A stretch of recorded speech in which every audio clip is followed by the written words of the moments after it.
What's going on, everybody? Welcome back. So today we're going to be talking about another piece of equipment that I'm using on my 75-gallon reef tank.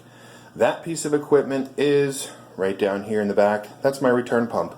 I'm going to go over which return pump I'm using and what kind of maintenance and preventative measures that I'm taking with this. So let's just get right to it. So like I said, this is running my 75-gallon reef tank. Here's my filtration. And the return pump that I'm using is the Jebao or Jebao DCS 7000. This is another one of those inexpensive pumps. I believe when I got it, it was around, I want to say 95 to 105 bucks, right around the $100 mark. And I know that you can find cheaper pumps. I know you can find more expensive pumps, but since I've had a reef tank with a sump, I've always ran the Jebaos, and I've always been happy with them. Very easy to clean, very easy to maintain. The way I maintain these is at least once a year I take them out and clean them. I don't really soak them because the Jebaos can come apart nicely where you can actually scrub them with brushes and get all the gunk off of them. So they don't really need that vinegar bath like some of your other equipment needs. Now, my tank is running the Herbie method drain. So the way that is I have an emergency and one continuous siphon flow. Now, if this flow starts to gurgle and I see air bubbles coming out, that tells me it's time to maintain the pump. So if that happens before the 1 year mark, I'll go ahead and clean it. Otherwise, I usually write a little reminder on the calendar or set a reminder on my phone. Yeah, it's time to return. Pump gets cleaned and I take care of it. Now, one of the preventative measures that I'm taking is having a backup pump. I think it is very crucial and important to have a backup pump. This goes for anybody that has an aquarium. Saltwater, freshwater, doesn't matter. If you have a canister filter, maybe it's a good idea to have a backup impeller for it in case the impeller breaks or the ceramic shaft breaks.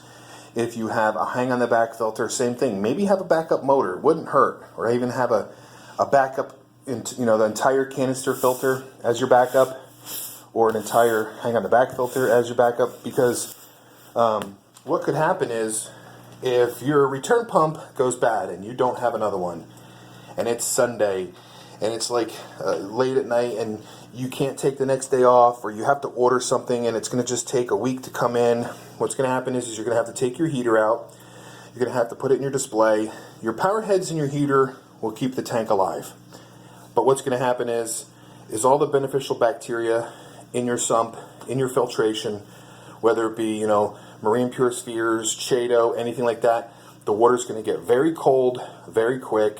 Things could start dying. Your salinity could go crazy. It's not good to let your filtration sit idle for too long, because things will start to die over a certain period of time. Sometimes, depending on where you live, you don't even need a heater. You could just put a couple power heads in here and it should be okay. But if you're like me, I'm in New Jersey, I have to run a heater year-round. I could leave a heater down here, but I still have to have this filtration going. Put another heater up in here maybe, and another one down here. Keep this filtration going somehow with some type of pump. And, whether it be a little small return pump over here with a little hose going over to here, that would probably be fine.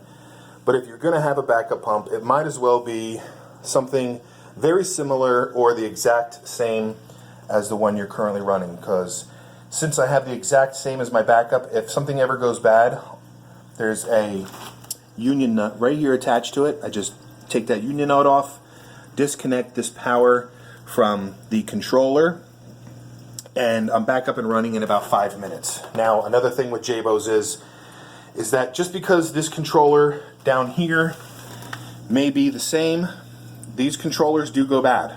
So if you are replacing a pump permanently, so since this is the 7000, if I'm replacing it, I'm also going to be replacing the controller.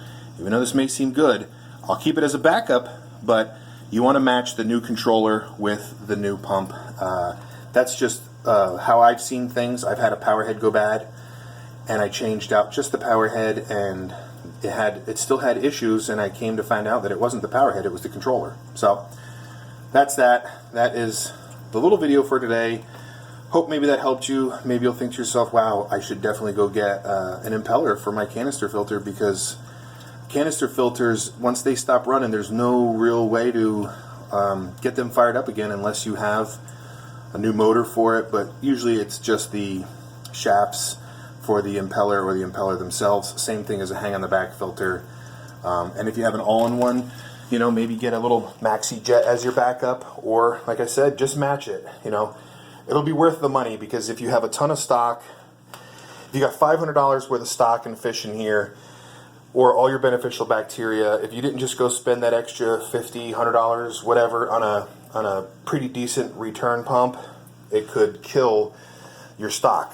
You know, your corals could die, your fish could die, your beneficial bacteria could die. So you definitely want to think about maybe going and ordering yourself a little backup, and make sure you do, you know, at least annual. I would say maybe between every, let's go with 8 to 12 months. Make sure you do maintenance on your return pumps. You want to, you know, it's like doing an oil change on your car. If you don't do an oil change a couple years in your car, the engine's going to blow, and then you're not able to drive that car until it's fixed. So that's it for now, everybody. Hope you enjoyed the video, and I will see you guys on the next one. Alright, I just want to thank you guys again for stopping by. If you did like this video, make sure to give it a thumbs up. And while you're here, hit that little crab icon to subscribe to my channel. Hit the notification bell for any future videos or updates. And in case you haven't seen these two videos, you might want to click on one and check it out. Again, thanks for stopping by.